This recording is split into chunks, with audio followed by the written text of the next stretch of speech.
We're out here today really excited to be banding wedge-tailed shearwaters. So wedge-tailed shearwaters are a migratory bird.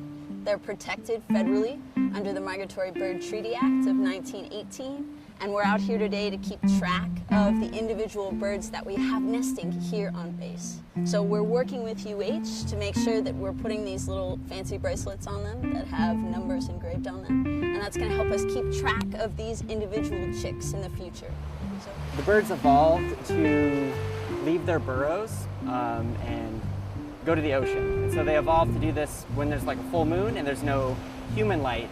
So they go towards the light because the ocean reflects the light, and so the ocean is brighter than the land. So they evolved to follow this pattern and go towards the light. Now that we have city lights that are on at night, they get confused, and so they go the wrong direction. And then they fly around the city until they get exhausted, and they literally fall out of the sky and land on the ground, and then they're stranded because they're so exhausted that they can't get back up, and they're disoriented and they don't know where to go. So it's actually a pretty big problem for seabirds living in and around humans. The chicks, as you can see, some of their plumage is coming through. They're nearly adults, which means they're going to fledge and go out to sea.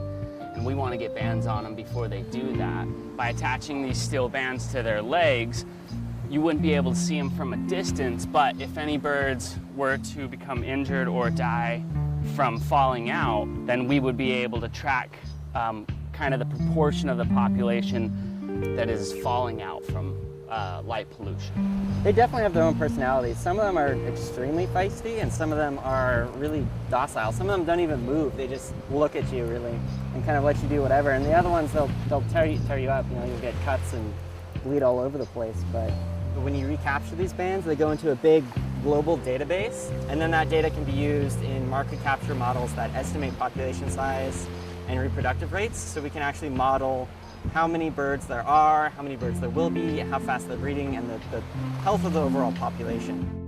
UH, the University of Hawaii, has been huge in helping us preserve and maintain a lot of these natural resources. So the wedge-tailed shearwater is just one of many of the bird species, again, that we find here on base, but we need to protect because, again, they are federally either endangered or protected, like the Hawaiian stilt is a really good example of part of a study that University of Hawaii has done and will continue to do, and we hope to continue this partnership further.